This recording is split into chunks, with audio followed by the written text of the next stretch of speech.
Somos la entidad que transforma realidades a favor de las personas consumidoras. Promovemos la enseñanza, el aprendizaje y el conocimiento de derechos para empoderar a las personas en la defensa de sus derechos como consumidores. También atendemos y resolvemos las reclamaciones de las personas consumidoras cuando los proveedores fallan al consumidor. Para promover y estimular mejores prácticas empresariales y prevenir abusos, mantenemos una constante vigilancia y monitoreo del mercado de bienes y servicios, y al mismo tiempo generamos información para que los consumidores tomen decisiones informadas e inteligentes. Para fortalecer nuestra actuación, articulamos esfuerzos con otras entidades de gobierno a través del Sistema Nacional de Protección al Consumidor, con el fin de responder integralmente a los consumidores. Nuestro compromiso es con las personas consumidoras. Cada día renovamos esfuerzos para continuar siendo una institución de servicio cercana, confiable y reconocida por su efectividad en la protección y promoción de derechos de las personas consumidoras.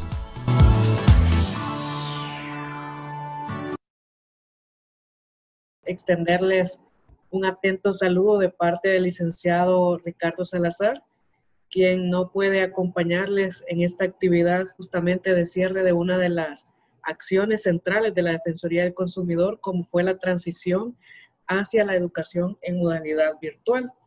Él pues les extiende un cordial saludo y pues eso es como el preámbulo de esta tarde, donde vamos a compartir diferentes aspectos en relación al consumo.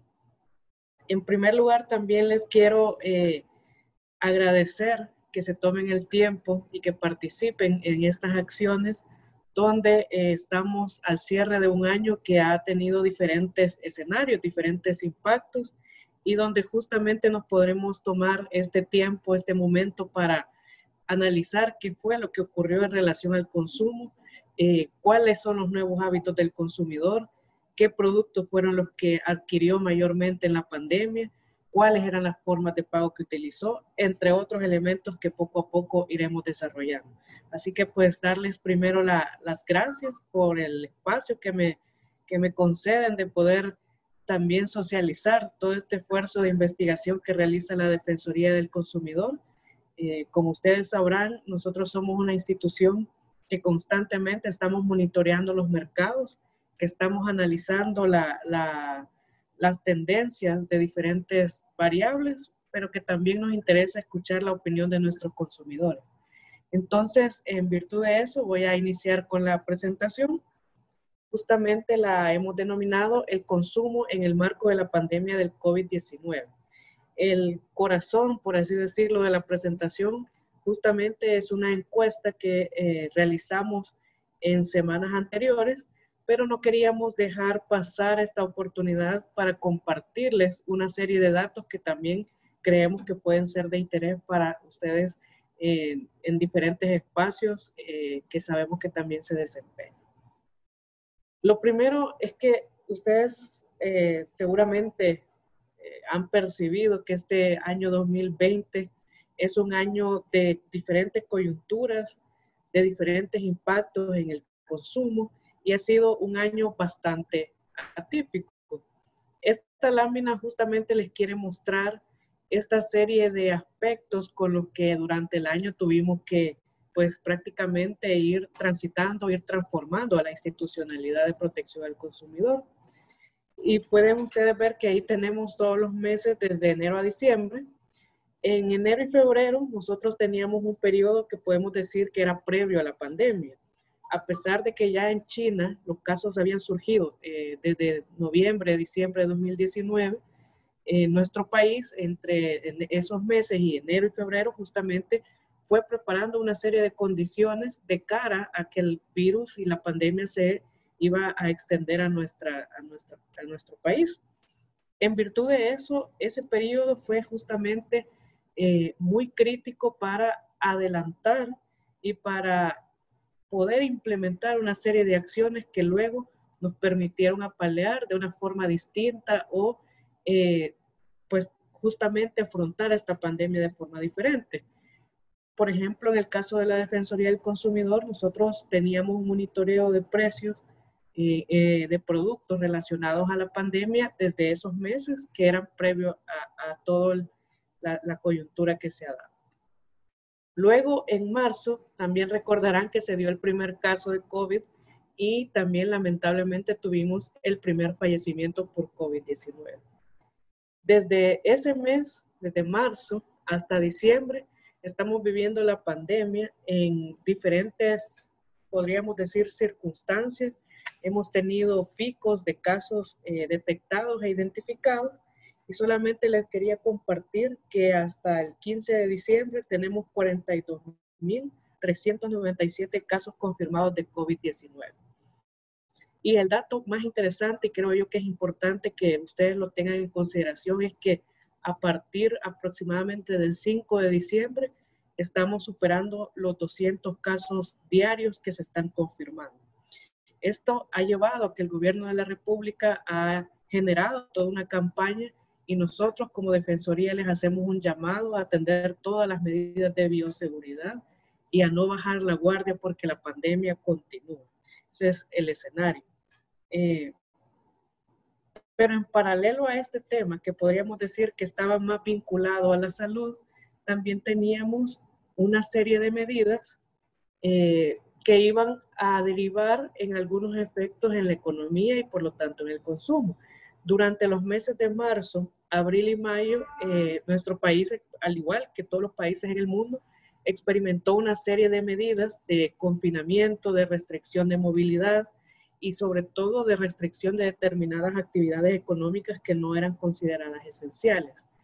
Esto tuvo evidentemente un objetivo que era evitar las aglomeraciones y los contagios masivos.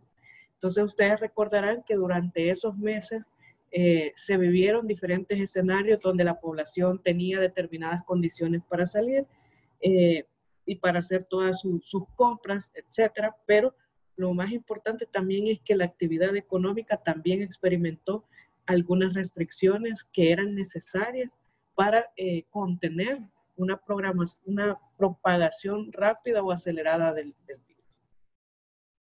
Luego de esto vino lo que fue la apertura económica. Ustedes recordarán que a pesar de que ahí hubo todo un debate legal o jurídico, podríamos decir, fue a partir del mes de junio donde la apertura económica prácticamente se dio. Las primeras fases fueron implementadas en como estaba programado, pero luego, digamos, ya quedó con determinadas restricciones de bioseguridad y de otras medidas que el gobierno ha anunciado.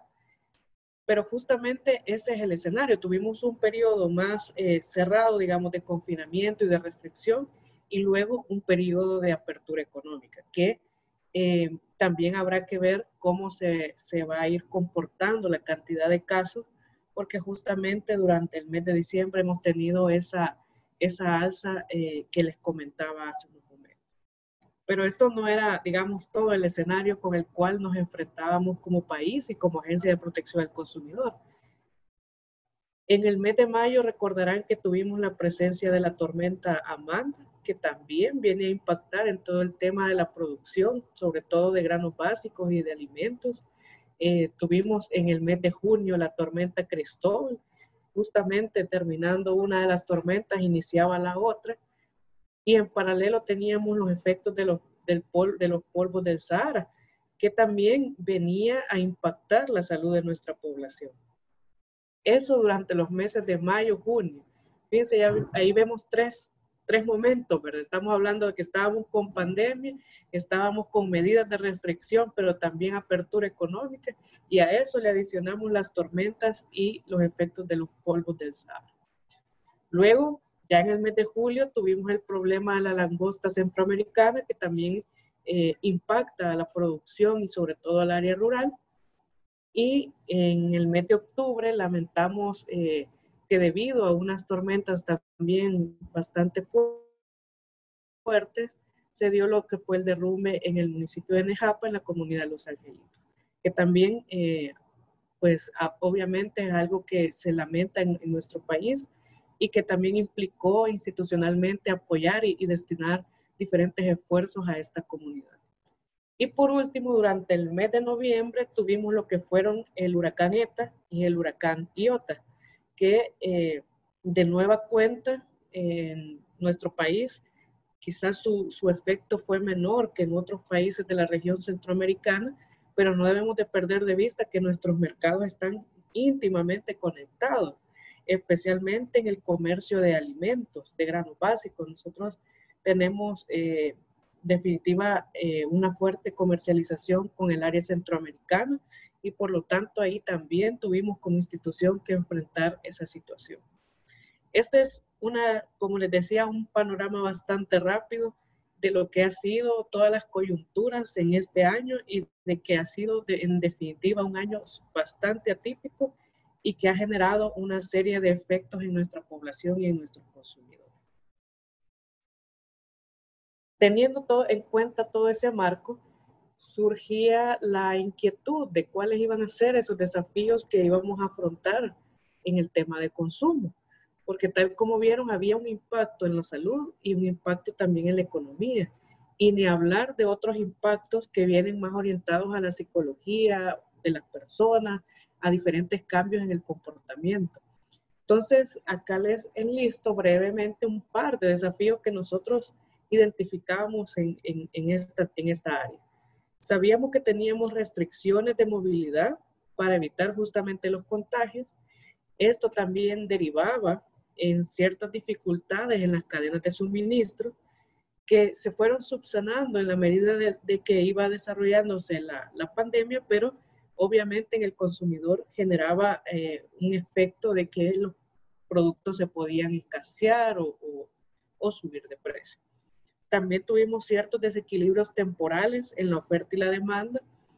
Podemos decir que no hubo un desequilibrio estructural ni marcado, sino que estamos hablando de que las mismas restricciones hacían que, por ejemplo, en los mercados llegaban menos vendedores o los mayoristas tuvieron situaciones bastante particulares que se resolvieron en muy corto tiempo, pero que tuvimos esos desfases temporales también entre la oferta y la demanda. De igual forma, la demanda, que serían nuestros consumidores, cambiaron la forma en la que iban a adquirir los productos, cambiaron la frecuencia en la que iban a estos establecimientos, entre otros aspectos. También tuvimos muchos casos donde se nos denunciaba las posibles alzas de los precios y otra serie de abusos que se estaban dando en el mercado en ese momento, donde evidentemente institucionalmente tuvimos que dar una respuesta. Luego viene otro fenómeno que es el denominado compras de pánico o compras compulsivas. Ustedes recordarán que hubo un momento donde prácticamente se abarrotaban supermercados y se adquirían diferentes productos, entonces eso también estuvo presente a nivel, no solo a nivel nacional, sino también a nivel internacional. Y algunos expertos, más que todo en el área psicológica, pues lo denominan así, compras de pánico. Luego tuvimos problemas en la capacidad adquisitiva de los hogares. Obviamente, al detenerse algunas actividades económicas, eso impactó en el ingreso, en los empleos, y pues estábamos ante esa situación también en el momento de la pandemia. Pero en paralelo también teníamos una situación bastante particular y es que el consumidor se volcó a utilizar plataformas de compra en línea, que ya venía surgiendo el tema de comercio electrónico, pero justamente hubo un claro aumento del uso de esto a raíz de la pandemia y obviamente de las restricciones de movilidad. Y por último, también tenemos un escenario donde se cambia las preferencias o la disponibilidad de productos. Es decir, ustedes recordarán también que algunas marcas que eran bastante especiales se escasearon porque eran productos extranjeros muy cotizados a nivel internacional. Por lo tanto, obviamente, eso también tuvimos ese escenario. Ahora bien, como teníamos ese panorama, el Estado tuvo que dar respuesta en diferentes medidas y en diferentes políticas públicas. Acá les voy a enlistar las políticas públicas esenciales. No son evidentemente todas, pero sí las que consideramos que en el rubro de interés del consumidor fueron básicas y fueron muy importantes en este periodo. Lo primero es que se tenía que garantizar el abastecimiento de alimentos esenciales y de productos esenciales. Para ello, la Defensoría del Consumidor estableció un acuerdo con cadenas de supermercados, con farmacias y con ferreterías para modular la cantidad máxima de productos que estaban a la venta al consumidor. Ustedes recordarán, seguramente fueron a los supermercados y habían algunos rótulos que decían máximo 3 productos por persona, máximo 2 productos por persona y condicionantes de ese tipo. La idea era básicamente disminuir la rotación de los productos para que generara un mayor abastecimiento y la población tuviera mayor oportunidad de adquirirlos. Además, les debo de mencionar que esta acción fue previo a la reforma de la Ley de Protección del Consumidor que se dio justo en el marco de la emergencia, que se dio a través del Decreto Legislativo 602. ¿Y qué busca esa reforma o en qué consiste?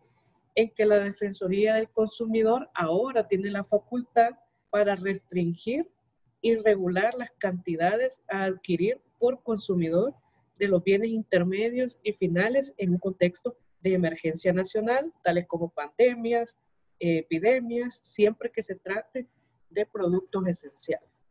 ¿Qué quiere decir esto? En principio, pues se estableció un acuerdo con las cadenas que fue justamente de voluntario, pero luego con la reforma ya tenemos prácticamente la facultad para poder determinar bajo los escenarios que ya dispone o que condiciona la misma ley, cuál es la cantidad máxima que los consumidores pueden adquirir.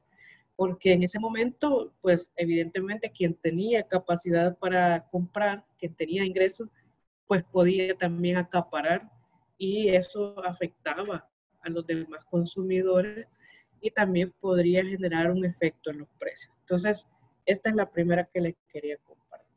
Luego vino todo un tema en relación a generar una reserva estratégica de alimentos. Esta reserva estratégica de alimentos consistía en importar lo que es frijol, arroz y maíz, que son pues los alimentos esenciales. Para ello se aprobó el decreto legislativo 616, que se titula Disposiciones especiales y transitorias al MAC y a particulares en las operaciones de compra de maíz, frijol y arroz para el consumo humano en el marco de la pandemia. Es decir, justamente se buscaba establecer una medida de exoneración del DAI y del IVA de estos productos para incentivar la importación tanto del ministerio como de otros particulares y garantizar que hubiese alimento al interior del país. Ahí les dejo también el número del decreto para que puedan ustedes después ampliar y conocer de qué trata. También, digamos, en sintonía a esta medida que les mencioné, en el tema de importaciones se buscó una medida de autorización de importaciones de alimentos básicos e insumos médicos libres de impuestos y aranceles. Acá lo que se estableció fueron las disposiciones temporales sobre modificación del arancel centroamericano de exportación. Ahí tengo el decreto legislativo para que también ustedes lo puedan consultar, es el 604. Y luego se estableció el procedimiento para autorizar esas importaciones que estaban amparadas y luego se hizo algunas adiciones a ese procedimiento mediante otro acuerdo ejecutivo. Ahí tienen ustedes la referencia, el acuerdo ejecutivo 511 y el 574. El 512 hace referencia a una restricción temporal que se colocó a las exportaciones y reexportaciones de frijol rojo en grano. Evidentemente, lo que se buscaba era que el producto no saliera, sino que estuviera disponible a los consumidores de nuestro país, pero que además no se diera una especie de triangulación donde se aprovecharan los incentivos fiscales, pero luego se pudiera salir el producto. Entonces, estas medidas vinieron como también a garantizar que las importaciones fueran en condiciones favorables para que los precios tampoco se fueran al alza. Pero adicionalmente, justo en relación al precio, la Defensoría del Consumidor procedió a regular los precios máximos de productos esenciales. En total se establecieron 9 acuerdos de fijación de precios en lo que fue alcohol gel y mascarillas que estaban en un determinado esquema de acuerdo, y luego los alimentos que estaban en otro esquema de acuerdo.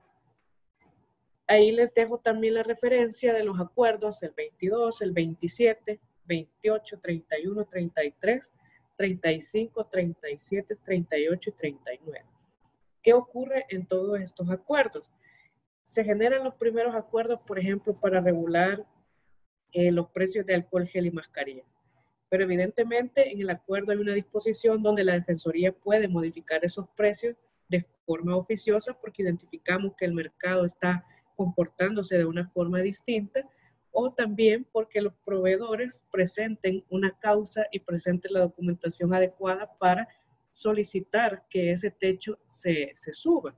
Entonces, al tener como esos dos esquemas, obviamente se fueron generando estos acuerdos y podemos decir que fue una medida muy exitosa, a pesar de que es muy debatible en las ciencias económicas. Muchos podrán decir que regular precios tiende a generar escasez o que puede generar un desequilibrio mayor en el mercado. Para nosotros nos quedó comprobado que fue una medida preventiva que evitó un alza insostenible o estructural en los precios, especialmente en los alimentos que son esenciales para nuestra población. Entonces, es muy interesante esa medida porque incluso tenemos evidencia de que fue exitosa, a pesar, como les decía yo, que en ciencia económica o bajo cierto esquema de pensamiento puede ser muy cuestionable. También recordarán que se estableció la compensación económica. Acá se estableció una compensación de $300, alrededor de 1.2 millones de familias, evidentemente para generar capacidad adquisitiva. También se implementó y se continúa implementando el programa de emergencia sanitaria, que básicamente consiste en llevar canastas de alimentos a los hogares en condición de vulnerabilidad. También busca justamente fortalecer el tema de la seguridad alimentaria. Y por último, un tema bastante interesante que estuvo en el marco de la pandemia fue todo el tema de los pagos diferidos. En el caso de los pagos diferidos, ustedes recordarán que se establecieron en el caso de agua, energía eléctrica, telecomunicaciones y servicios financieros. Ahí también les dejo las referencias de las leyes. Estuvo la ley transitoria para diferir el pago de facturas en el decreto legislativo 601, que luego se reforma mediante el 618, y luego les coloco ahí también la referencia de 2 normas técnicas que esas fueron emitidas por el Banco Central de Reserva, orientadas a definir las políticas que iban a aplicar los bancos, especialmente en el caso de cuando el consumidor hacía o difería los pagos de sus cuotas y de sus créditos. Este es el escenario, digamos, más esencial o más, pues las principales políticas públicas que se implementaron en la materia de protección al consumidor. Para mí creo yo que lo más importante es dejarles ahí las referencias para que ustedes vean ya en el texto de los decretos, de los acuerdos, en qué consistió cada una de estas medidas, y pues evidentemente ahí pueden ampliar sus conocimientos en el área.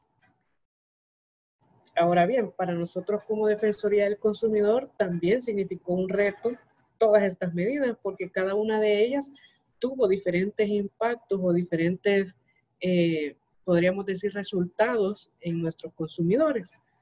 Entonces acá les presento una gráfica con la cantidad de atenciones que brindamos desde enero a noviembre. Y observarán que la línea verde es el año 2019 y la morada es 2020. ¿Qué ocurre? Que durante los meses de febrero a abril, ustedes pueden ver ahí una pendiente creciente de las atenciones. Llegamos a tener alrededor, cerca de 15,000 consumidores que tuvimos que atender en un mes, cuando ustedes pueden ver, por ejemplo, en abril, antes habían sido 5,000, 6,000, ¿verdad? Más o menos. ¿Qué quiere decir esto? Básicamente se duplicó la cantidad de consumidores que vinieron a la Defensoría del Consumidor a través de medios electrónicos por evidentemente las medidas de restricción, pero la Defensoría del Consumidor tuvo todos esos casos y estuvo en diferentes momentos del tiempo atendiéndolos, no se detuvo en la tramitación de los mismos, y ese es el resultado. También ustedes podrán notar que a partir del mes de julio también hay un incremento, estamos arriba del año 2019 y ya en lo que es el octubre y noviembre ha tendido a haber una estabilización de las atenciones. Habrá que ver el comportamiento en el próximo año especialmente, pero de momento nos queda el registro que durante la pandemia casi que triplicamos el accionar de la Defensoría del Consumidor solo en el tema de atención de reclamos. Ahora bien, ¿por qué eran estos reclamos o bajo cuáles motivos se estaban dando? Lo primero es que el 36% de las atenciones estaban relacionadas a los pagos diferidos. El consumidor en ese momento, nosotros brindamos atenciones de dos tipos. Puede ser una asesoría o puede ser una denuncia. En ese momento, muchos de los consumidores llamaban para asesorarse, para saber bajo qué circunstancias les podían negar los pagos diferidos, cómo hacer para aplicar a esos pagos diferidos y sobre todo cuáles eran las consecuencias económicas de diferir esos pagos. Entonces ahí hubo toda una labor de orientación a los consumidores y de tramitación de casos donde ya existió digamos, ya una vulneración de su derecho. Ese 36% de pagos diferidos, ¿en qué digamos, rubros fueron principalmente? Fue el tema de servicios financieros y créditos en primer lugar. Ahí es donde tuvimos la mayor cantidad de casos. El tema de crédito fue bastante acelerado porque obviamente hubo mucha confusión en cómo se iba a cobrar los intereses, en cuál iba a ser el mecanismo que cada banco iba a implementar. Entonces tuvimos toda una labor de orientación hacia los consumidores para darle certeza en las decisiones que tomaban en esa área. Luego tuvimos telecomunicaciones por todo el tema de los planes postpago o los planes paquetizados, facturas de energía eléctrica, alquiler de vivienda también, agua potable y por último el tema de las cuotas escolares. Entonces ese 36% es relacionado a pagos diferidos. Luego tuvimos un 11% de atenciones que básicamente se debían al incremento de precios. Los consumidores llamaban porque querían denunciar o reclamar que existían incrementos de precios. ¿En qué productos estaban denunciando? Bueno, lo que fue alcohol gel, mascarillas, huevos, frijol, maíz, arroz, papas, tomates, cebolla y chile verde. Y justamente si ustedes revisan los acuerdos de fijación de precios de la Defensoría del Consumidor, iba en su sustento, digamos, técnico, toda esta casuística, todos estos reportes que nosotros teníamos diarios de consumidores que nos pedían que fuéramos a diferentes mercados a constatar y a tomar acciones en temas por el incremento de precios. Entonces fue una medida muy interesante porque también nos permitió monitorear lo que estaba ocurriendo en el mercado, adicional a las medidas que tomamos.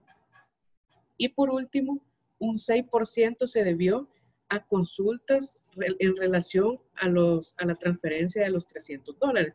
En ese tema, básicamente era que el consumidor necesitaba asesorarse, quería conocer si era necesario tener una cuenta activa, si aplicaba que le hicieran retenciones y descuentos. Ustedes recordarán que hubo también una situación bien particular de un banco que al depositarle esa transferencia al consumidor o al usuario, pues le hacían retenciones o descuentos de deudas anteriores.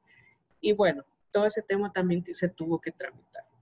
Entonces, esos fueron los tres grandes temas que enfrentamos en el marco de la pandemia. Repito, el tema de los pagos diferidos, incremento de precios y el tema de las consultas de los $300, más que todo orientados a eso, a preguntas y asesorías que la población necesitaba. Nuestras atenciones, ¿cómo fueron o bajo qué mecanismo? Miren, ahí les presento tres gráficos que básicamente lo que quieren ilustrar es medios electrónicos tuvo un ascenso considerable de más de 23,000 atenciones en relación al año pasado, mientras que mecanismos que eran presenciales, es decir, que el consumidor asistía a una ventanilla o que la Defensoría Móvil llegaba a su lugar, tuvo una disminución alrededor de 17,000 atenciones.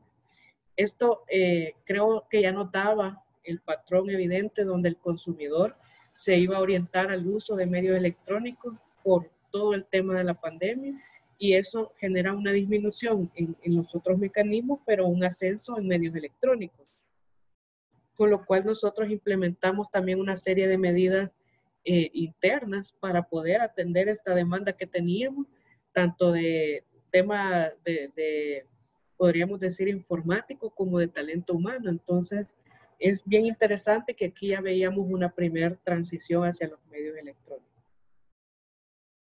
Ahora bien, nosotros en la tramitación de casos, ahorita hemos visto los casos que habían ingresado y bajo qué circunstancias, pero también había una serie de casos que se fueron atendiendo y resolviendo en el marco de la pandemia.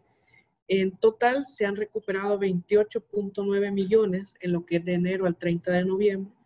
Es una cifra récord y se han beneficiado 136,570 consumidores. ¿Por qué esa cifra tan alta o por qué es récord? Quienes conocen las estadísticas de nuestra institución sabrán que en años anteriores hemos tenido montos mucho más bajos. Y básicamente el tema que ocurrió acá fue todo el tema de los casos colectivos. La institución ha creado una unidad justamente para la tramitación de estos casos de tipo colectivo, y ahí ustedes pueden ver el tema de transporte aéreo por toda la suspensión de los boletos, de los vuelos y toda la problemática que se dio en relación a los cierres, evidentemente, de todos los aeropuertos a nivel internacional. Estuvo en primer lugar esa situación. También tuvimos el tema de artículos del hogar, especialmente por el hecho de que se hacía la compra en línea y no se le daban no le llevaban el producto en el tiempo que se había acordado o bajo circunstancias que no estaban pactadas. Y luego el tema de servicios, que es el tema de universidades, inmuebles, turismo y otros motivos. Pero lo que quisiera rescatar de esta lámina es que básicamente el caso colectivo fue muy exitoso en su tramitación porque justamente es una forma de resolverle a muchos consumidores bajo un mismo esquema de tramitación, un mismo caso. Ahora sí, este era todo el contexto, podríamos decir así, para llegar justamente a los resultados de la encuesta sobre hábitos de consumo en el marco de la pandemia. Quise poner todo este contexto porque creo que explica muchas de las láminas que ustedes van a ver y muchos de los datos que nos arrojó la encuesta. Obviamente nosotros queríamos conocer en concreto para el consumidor qué había significado esta pandemia y pues justamente implementamos este mecanismo.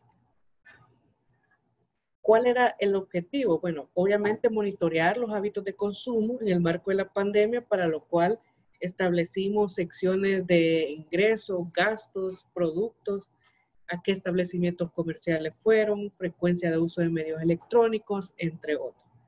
¿Cuál fue la metodología que utilizamos? Se creó una encuesta virtual y se remitió a la base de datos que tiene la Defensoría del Consumidor. Adicionalmente se hizo una serie de publicaciones en página web y bueno, prácticamente en el periodo del 10 al 17 de noviembre tuvimos 1,223 encuestas que fueron completadas y que tienen la consistencia técnica para considerarse en los resultados. Obviamente ya el procedimiento de revisión y de validación de la encuesta hace que otras respuestas se fueron digamos, descartando por inconsistencia en algunas preguntas, pero justamente nos quedó una muestra lo suficientemente robusta para presentarles estos datos. ¿Cómo se caracteriza esta muestra? El 58% fueron mujeres, 42% hombres, la mayor parte de los encuestados de la zona central con un 57%. Pueden ver ahí ustedes luego los detalles, pero por ejemplo en edad, muy concentrado en lo que son jóvenes y adultos. Los ingresos, pues mayoritariamente de $1,000 para abajo. la ocupación fundamentalmente empleados y estudiantes, estado civil mayoritariamente solteros y casados, son los dos grandes rubros, y en el tema de escolaridad la mayoría de los que contestaron la encuesta eran de nivel universitario, alrededor de un 70%, 75%. Esta era la caracterización de la muestra y ya en concreto, el primer elemento que nosotros queríamos monitorear era qué formas utilizó para comprar durante la pandemia del COVID-19. Entonces hicimos una división porque están los medios tradicionales o presenciales, pero también estaba toda la otra parte no presencial o virtual. En los mecanismos presenciales que más visitó la población durante la pandemia está en este orden. Supermercados con un 37%, mercados con un 24%, luego tiendas minoristas, tiendas mayoristas, almacenes, un porcentaje que dice no realice compras en forma presencial y otros mecanismos. Pero acá es muy interesante, queríamos destacar el orden sobre todo. Ustedes recuerdan las filas alrededor de los supermercados, pues justamente se refleja en los datos que tenemos. Mercados igual estuvo posicionado, pero en un menor porcentaje. Y luego todo el tema de tiendas y almacenes. Y a nivel no presencial, ¿cuáles fueron los mecanismos que utilizó el consumidor? El 25% dijo redes sociales. El 20% fue atención telefónica, es decir, llamaban al proveedor. El 16% aplicaciones de terceros como lo es Hugo, Uber, Get My Food y otras plataformas. Luego, página web de proveedores, aplicaciones de proveedores propiamente, y luego tienen otros mecanismos.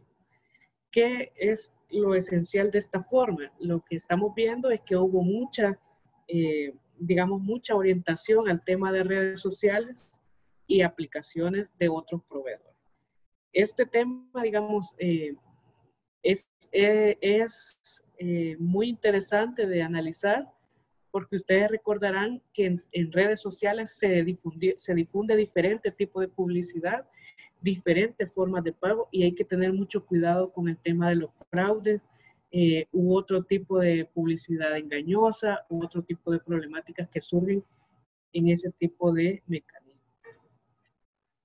Luego tenemos las formas de compra, pero ahora separadas por tramos de edad. Acá nada más les queríamos compartir, detenernos en un dato bien interesante. Por ejemplo, en redes sociales, el 57% es la población joven compró a través de redes sociales. Si se fijan en los siguientes, los porcentajes son como más, digamos, más disputados, más divididos, pero el tema de que la juventud está bastante orientada a redes sociales y aplicaciones, pues se refleja a través de este gráfico. Ahora bien, queríamos saber si las personas que están utilizando estos medios electrónicos lo están haciendo como forma nueva durante la pandemia o es que ya los usaban, los van a seguir usando. Entonces, en el gráfico 4, nosotros les preguntábamos, antes de la pandemia, ¿usted había utilizado estos mecanismos no presenciales? El 61% dijo que sí, versus un 39% que dijo que no. Es decir, 6 de cada 10 personas ya estaba utilizando de alguna forma un mecanismo no presencial. Y luego le hacíamos la pregunta, después de la pandemia, ¿ha incrementado su uso de estos medios no presenciales? Y ahí el 83% dijo que sí. ¿Qué nos está indicando esta lámina? Que antes de la pandemia, 6 de cada 10 ocupaban medios no presenciales. Y luego de la pandemia hemos llegado a que 8 de cada 10 aproximadamente está haciendo uso de estos medios electrónicos o medios no presenciales. Obviamente hay un incremento que se refleja también en los datos. Entonces les consultábamos si a través de qué medio tecnológico ha realizado estas compras durante la pandemia. El 96% señaló el teléfono celular. O sea, básicamente ese es el mecanismo, el medio tecnológico por excelencia. Luego el 25% dijo a través de una laptop, el 12% a través de una computadora de escritorio y el 7% a través de una tablet. Muy consecuente con lo que vemos en el mercado. La oferta de teléfonos celulares es masiva y justamente está siendo un mecanismo utilizado para diferentes temáticas, diferentes rubros, entre ellos las compras. Luego de esto, hacíamos la consulta en relación a la frecuencia de uso de estos medios electrónicos. Entonces, en la gráfica 6, ustedes pueden ver que el 49% dijo que lo utilizaba semanalmente.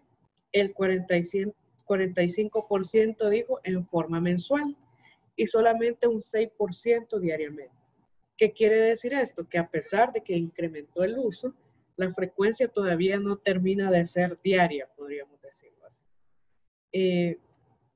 Luego en el gráfico 7 les consultábamos qué porcentaje de sus transacciones mensuales realiza por medios no presenciales. Entonces queríamos saber qué tanto ha volcado sus transacciones a este mecanismo.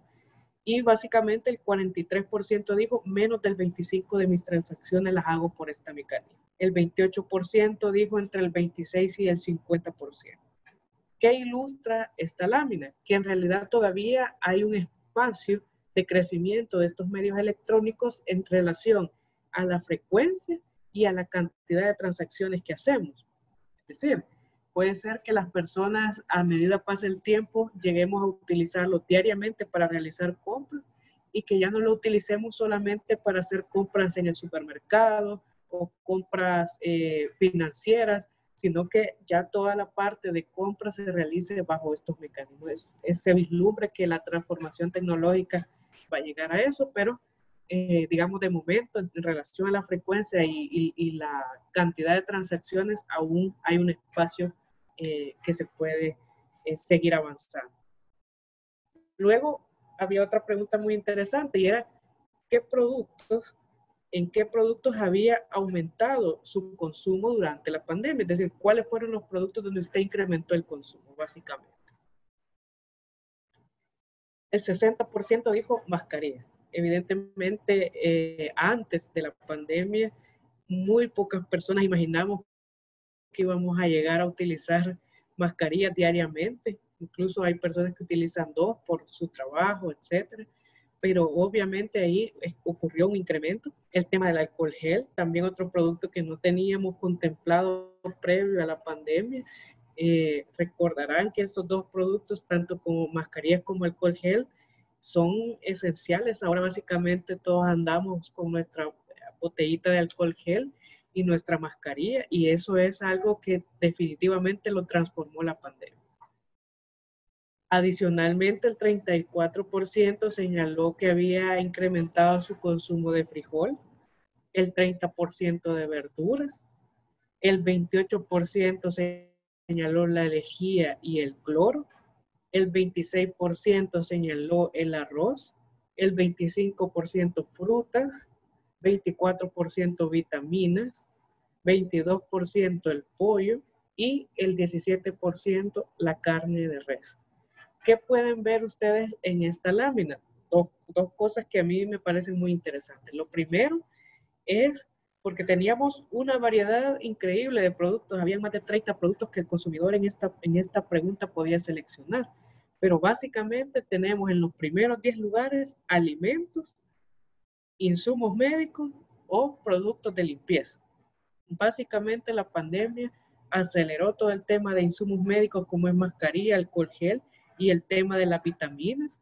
Ustedes recordarán también en el tema de vitaminas, muchos de los consumidores empezaron a adquirir diferentes vitaminas para fortalecer su salud.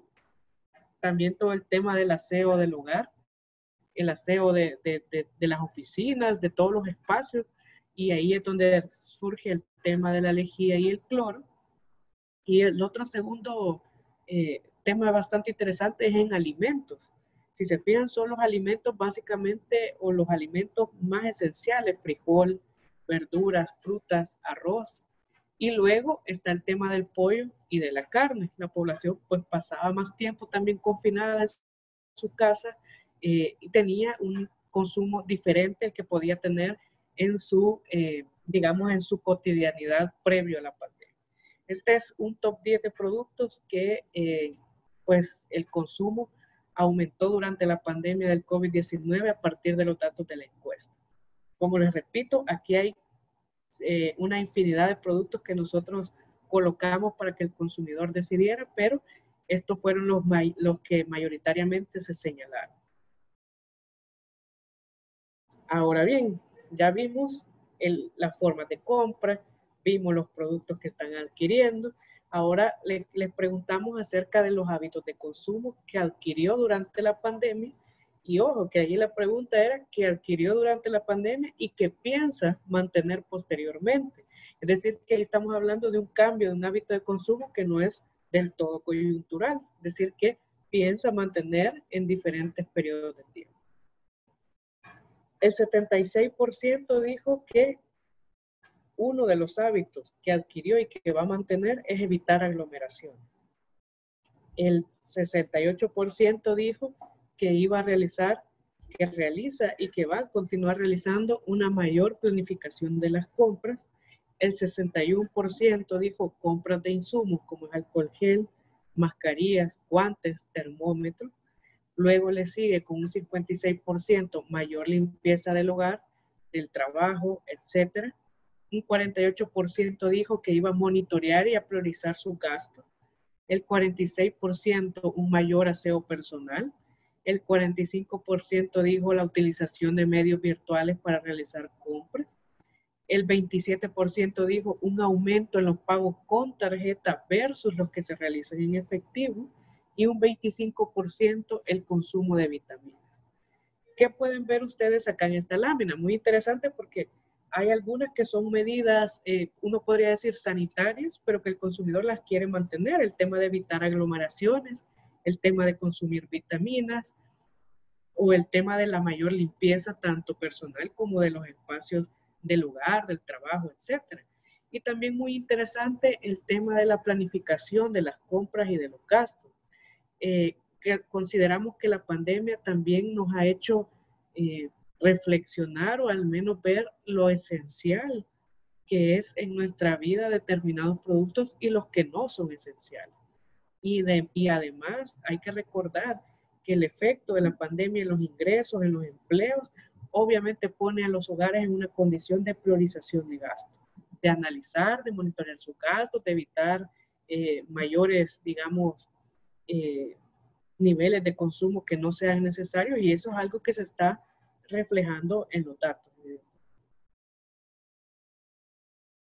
Ahora les consultábamos también por la forma de pago más utilizada durante la pandemia del COVID.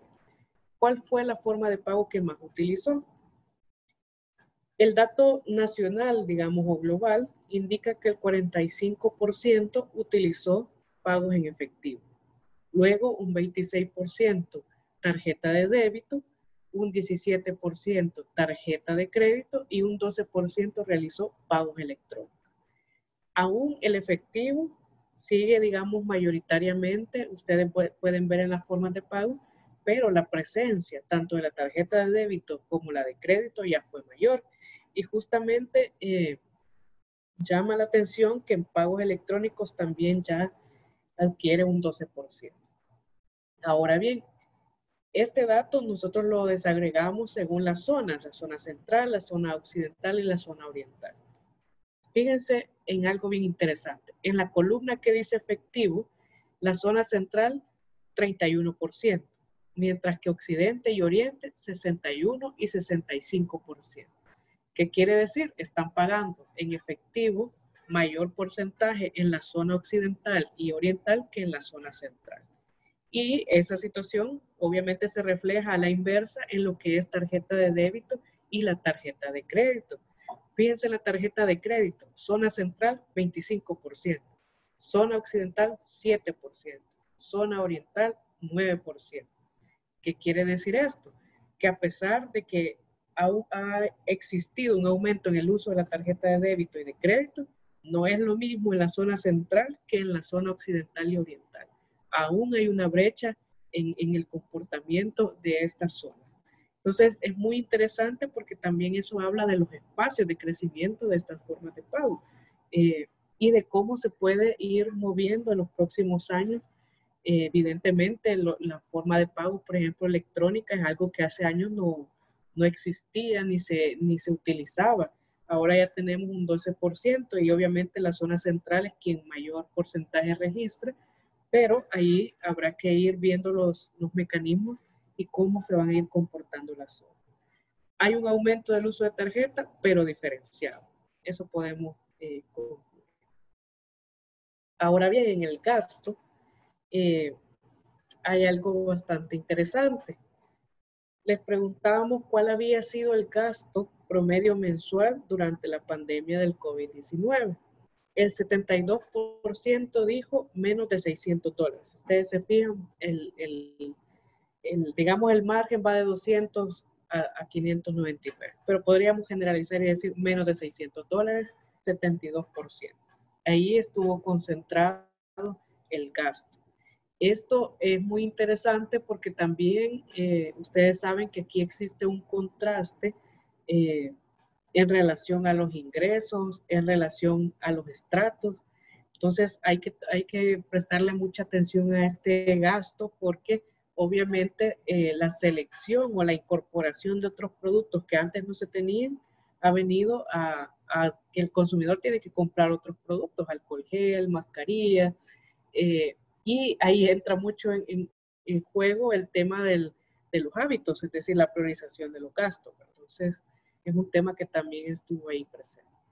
Ahora bien, también les consultamos, porque sabemos que durante ese momento de la pandemia se dieron una serie de problemáticas que también fueron, digamos, muy críticas en algunos puntos del país, y nosotros le consultábamos al consumidor qué problemas experimentó al momento de realizar compras. Y acá el 54% dijo precios incrementados. La percepción del consumidor fue que en el 54% identificó que habían incrementado precios. El otro 54%, es decir, justamente casi al mismo nivel, son un par de decimales la diferencia, menciona que hubo una menor disponibilidad de productos, justo lo que mencionaba al inicio, determinadas marcas que son internacionales, obviamente al existir una contracción, una priorización de mercado, pues obviamente no ingresaron al país, puede existir ahí una menor disponibilidad de determinadas marcas. Además, el 51% mencionó que los tiempos de espera eran muy extensos, es decir, también ustedes recordarán, por ejemplo, al momento de realizar una compra, si era presencial, habían algunos establecimientos comerciales que tenían filas de personas esperando ingresar y realizar su compra. El 26% señaló la publicidad engañosa o falsa. El 25% el tema de falta de marcas específicas de preferencia. El 21% menos proveedores disponibles. El 16% incumplimiento de la entrega de productos y el 13% incumplimiento de ofertas y promoción.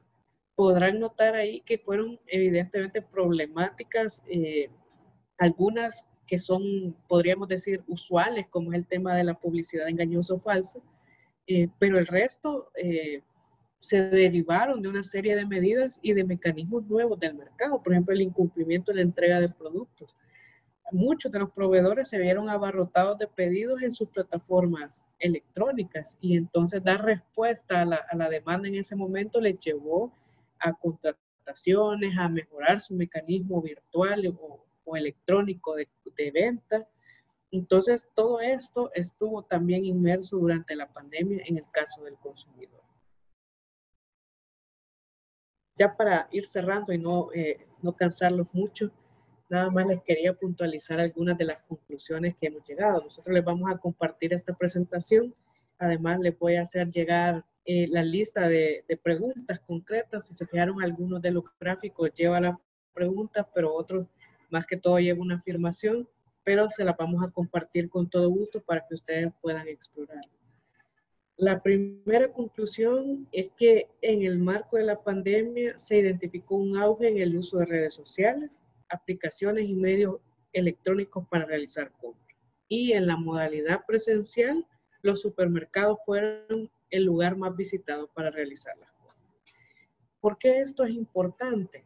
Porque el desarrollo o el avance tecnológico, estimados amigos, no retrocede. Es decir, que aquí básicamente lo que estamos vislumbrando es que va a haber una mayor dinámica. Como veíamos, hay una oportunidad en relación a la frecuencia, a las transacciones, pero es muy difícil que el comercio electrónico, o más que todo imposible, desaparezca. No. En realidad estamos asistiendo a una era de transformación, más que todo digital, electrónica, y ese es el primer, creo yo, punto que ha quedado bien marcado con la pandemia. El segundo punto es lo que les mencionaba en relación a la forma de pago. El uso de formas de pago con tarjetas y medios electrónicos ha incrementado. Hay un porcentaje ya considerable que utiliza estos mecanismos y se debió más que todo a dos elementos. Por un lado, era una forma de adquirir productos a nivel virtual, podemos decir, o electrónico, pero también es muy importante que ustedes recordarán que una de las medidas biosanitarias o para prevenir la propagación del virus era utilizar menos dinero en efectivo. O si se utilizaba, pues tener diferentes precauciones, pero obviamente ahí también hubo un factor, podríamos decir, de salud en ese punto. Sin embargo, queremos aclarar y mencionar que persisten brechas en el uso, tal como lo vimos a nivel regional. El efecto o la forma en la que utilizan las tarjetas y los medios electrónicos es diferenciado. Y eso también, más allá de verlo como un problema, lo tenemos que ver como oportunidades y como espacios que todavía habrá que ir cerrando ese tema de prácticamente el tema de inclusión financiera y de cerrar brecha tecnológica a nivel de país. El tercero es que en general existe un mayor uso de medios electrónicos donde prevalece el teléfono celular ante los otros productos. Aunque ha incrementado la frecuencia de uso, las transacciones aún no son mayoritarias. Acá queríamos puntualizar el hecho de que el mecanismo que más que todo se está utilizando para información y ahora también para la realización de compras y de transacciones es el teléfono celular. Y eso obviamente explica la cantidad de teléfonos que están activos en nuestro país y explica todas las mejoras tecnológicas que puede haber en el rubro del sector telecomunicación. Por último, la población adquirió otros hábitos de consumo donde básicamente el consumidor busca evitar aglomeraciones, planificar las compras y adquirir otro tipo de productos que no eran usuales previo a la pandemia, como son las mascarillas, el alcohol gel, los productos de limpieza, entre otros. ¿Qué es acá lo importante? Que el consumidor ya transformó la forma en la que compra, lo que compra y las frecuencias y modalidades en que lo hace. Ya el consumidor no es el mismo, podríamos decirlo así, antes de la pandemia a después de la pandemia, y ahí es muy interesante que van a persistir algunos hábitos de consumo, por ejemplo el tema de evitar aglomeraciones, a pesar de que estamos a las puertas del uso masivo de la vacuna, aún el consumidor va a tener ciertas precauciones y debe tener ciertas precauciones en relación a las aglomeraciones y a las medidas de bioseguridad que el gobierno también ha estado, digamos, concientizando y llamando la atención a la población a que las cumpla. Y creemos que este es un punto también muy interesante en cómo el consumidor cambió y que, como les decía hace un rato, difícilmente va a volver a ese punto de partida. Este es un llamado también de atención a los proveedores, porque sabemos que se abre un marco de acción donde también la Defensoría va a estar presente, ha estado presente, y donde también los consumidores tienen que conocer sus derechos, estén atentos a nuestras redes sociales, a nuestras publicaciones, para que conozcan sus derechos y los puedan ejercer. un consumidor empoderado es totalmente en esta era digital. Entonces, yo con eso voy a cerrar la parte de la presentación.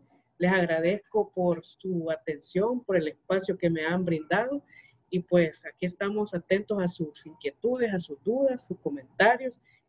Yo más que todo quisiera escucharles si tienen comentarios, es muy oportuna el momento, porque sabemos que estos datos nos mueven a reflexionar en relación a lo que ha sido el año, más allá quizás también incluso estrictamente del consumidor, pero es muy importante que tengamos en cuenta estos factores, estos elementos y reiterar la reflexión final.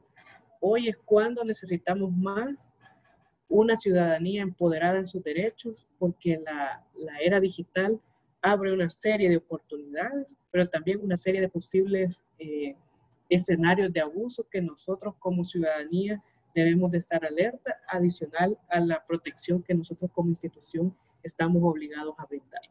Entonces, muchas gracias y pues les escucho. Gracias. Tal como les decía hace unos minutos, agradecerles definitivamente el espacio, la participación de cada uno de ustedes en este webinar. Nosotros como Defensoría del Consumidor ya transitamos también a una educación en modalidad virtual y los invitamos a que el próximo año estén pendientes de todas nuestras acciones educativas que van a ser, estamos planificando cosas muy innovadoras para ustedes, temas de mucho interés. Sabemos que ustedes quieren conocer sus derechos, cómo ejercerlos, además de todo este funcionamiento de los mercados que nosotros constantemente estamos estudiando, monitoreando. La Defensoría del Consumidor pues es una institución que particularmente ha avanzado mucho en el tema de investigación y de indicadores y de manejo de estadísticas, así que estamos muy abiertos a explorar diferentes temas y a poder socializarlos con ustedes para que ustedes tengan toda esta información a la mano.